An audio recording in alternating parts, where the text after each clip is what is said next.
Pura vida, how you guys doing? This is Dr. Jeff McNary, Chief Medical Officer here at Rythmia, and I'm doing my Facebook Live to talk a little bit about using plant medicine to treat personality disorders. So let me give you a little background on what a personality disorder is, or what I like to say a so-called personality disorder is. Personality disorders, the diagnostic manual that psychiatry and psychology uses has defined about 10 of these personality disorders that they put labels on you and they try to kind of gear or steer you towards a certain type of therapy. So if you have like 9 of 12 of these traits, then you fall into a certain category of being histrionic, or having obsessive compulsive personality disorder, or borderline personality disorder. And there's a lot of these different categories that exist to. Now, again, if you look at like the reasoning for labeling people and labeling patients in a psychological, psychiatric way, in theory, what's supposed to happen is it's supposed to lay out a certain treatment protocol. So if somebody is diagnosed, for example, with borderline personality disorder, there's a protocol called dialectic behavioral therapy. That's actually really good. And it involves cognitive behavioral therapy with Zen Buddhism kind of mixed in. It's from Marsha Linehan from the 70s, and it's evolved, and now it's actually a really good way to treat this. However, it's, like I always talk about in a lot of my Facebook Lives, it's expensive, it's hard to find access all the time, and it's very time consuming. So all the things that are needed to help someone that has a personality disorder are often not attainable, and there's access issues for the clients. So there's like I said, there's about 10 personality disorders that have been sort of grouped into these categories. We have antisocial, borderline, histrionic, narcissistic, avoidant, dependent, obsessive compulsive, paranoid, schizoid, and schizotypal. Those all sound real fun, right? Wouldn't it be wonderful to have one of those labels? Now, there's the thing. I don't believe that these conditions are untreatable or uncurable. What happens is, in the field of psychology, is they often say, okay, well, that person's borderline, so, you should probably just refer them out of your practice if there's nothing that if you don't have a background in it.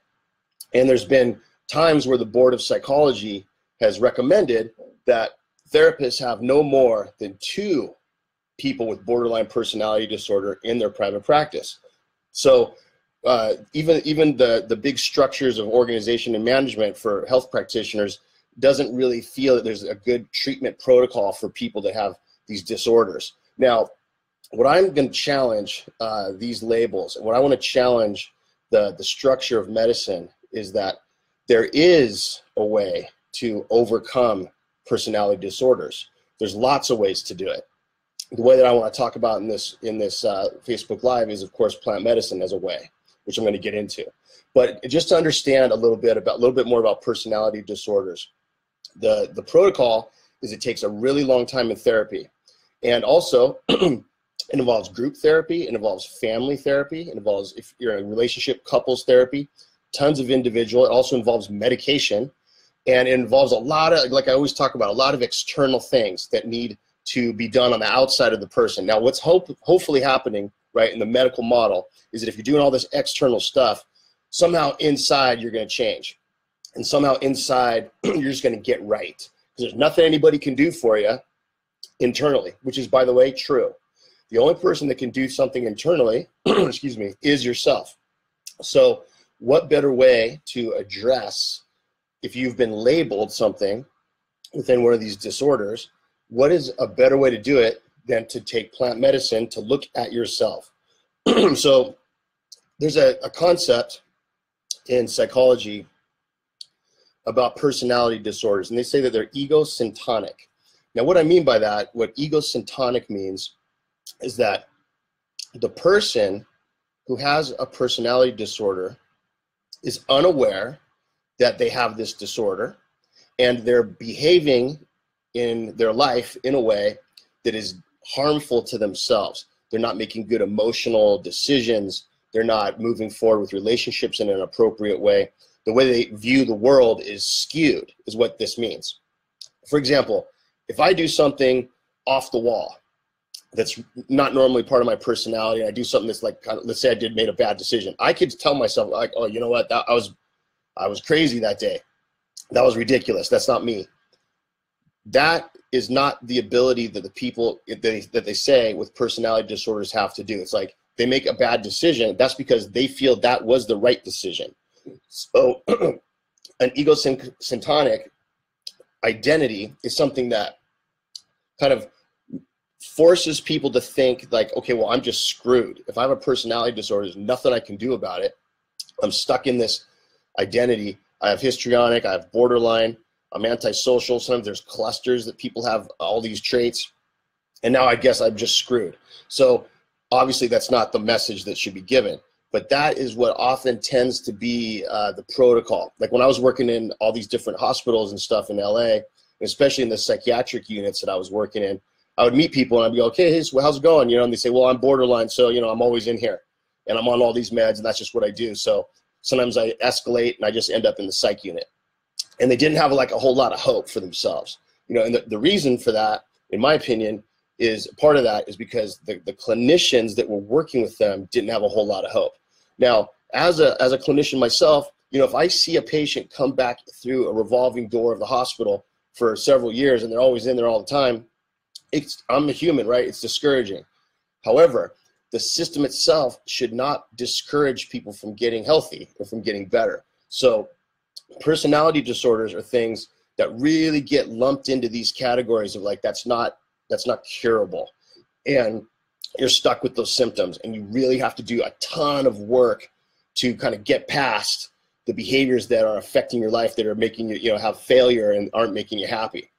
Now, when I started managing Rythmia with all the staff that we have there and with Jerry and all the great stuff we're doing down there, I came into it going, okay, cool. Like I want to see, you know, the kind of clients I want to see are, you know, anxiety and, you know, depression, people just seeking, you know, connection with themselves. And, you know, I was not really sure about like what kind of clients, you know, we would get, but I was thinking maybe along those lines, people with some addictions here and there. I was not thinking about people with personality disorders because I had been told my whole career, there's nothing that can really be done for those people that's going to be accomplished in a short period of time. So that's like long-term treatment. And since Rythmia is 1 or 2 weeks, I was thinking, okay, well, you know what, probably you know, people will come here that have, let's say, borderline, but they're probably not going to get what they need. Guess what? I was totally dead wrong. And what I saw was people that showed up that had been aware of their diagnosis. And I said, you know, I always ask people on the intake interview, do you have any psychiatric diagnoses and any anxieties or personality issues? And they would say, yeah, I've been diagnosed with borderline or histrionic or antisocial or narcissistic or whatever it was, or obsessive compulsive. You know, I've had this diagnosis for years and I'm here to work on it. I was like, whoa, cool. All right, well, let's give this a shot. And I just like I wasn't aware of like how this was going to go. It was incredible. It was absolutely incredible because when you think about what's going on with plant medicine is helping the ego, which is our way of viewing the world, and it's basically our defense mechanism. As Jerry talks about in his class, it's the separation of self that occurs usually when we're very young. So the ego gets to be put in check and gets to have some awareness of itself in a way that is authentic. So the true self during plant medicine ceremonies gets to really connect and see that these coping mechanisms and these dysfunctional ways of living and these dysfunctional ways of making decisions and operating is not necessary, and it is based on trauma. Sometimes they believe there's a genetic component, but there's not a lot of research on that. They believe it has to do with like a parenting style for the kid. There's all these different theories. Nobody really knows why people develop personality disorders. There's a lot of ideas about it. But the bottom line is there's a disconnect from the way that the person wants to feel and have success, and then the way that they make decisions and deal with the emotions that they're presented in their day. And so plant medicine is a beautiful, perfect way to get those things all in line.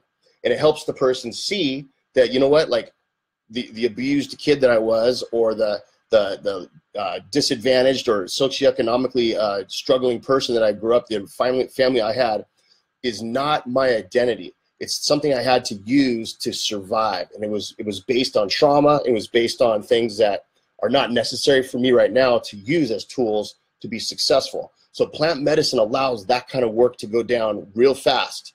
And like we said right before, 1 or 2 nights, 3, 4 nights, you can knock this out. Now, I wouldn't be saying this if I hadn't seen it for myself. I have seen many, many, many guests come to Rythmia that have had all of those disorders I mentioned and that have gotten really advanced progress on their condition. Some people have said, you know what, I don't even feel like the same person. I feel like I'm myself. I don't have this shield or this wall up anymore. I've really connected with myself, and I see that the way I was looking at relationships and the way I was looking at my own emotions was out of whack and was not something that was helping me be successful. So we've had people with borderline, like I said, a bunch of people with borderline personality disorder come through and have an amazing experience and amazing results. Now, what I always say is, if you're going to go home after having this treatment at Rythmia, it's really important to have that support network set up at home. That's what we help you with.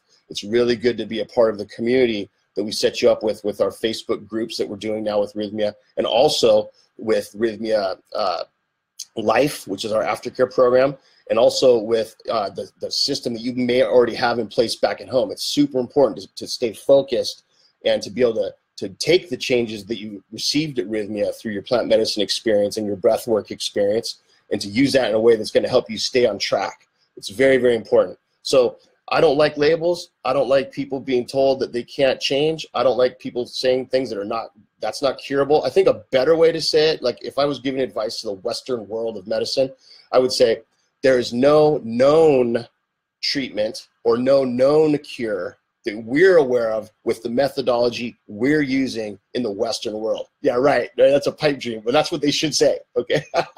Because there's a lot of different cultures in the world.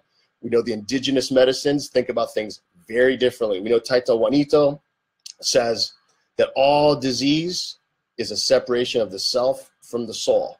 Everything, addiction, anxiety, depression, personality disorders, everything that we deal with that's a struggle, that's hard, is because there's a separation of ourselves from our soul. So at Rythmia, we're plugging you back into your soul, and you're going to get your miracle when you come to us. I promise you will. I see it every day. I can't wait to meet you at Rythmia. We'll see you guys soon. Pura vida.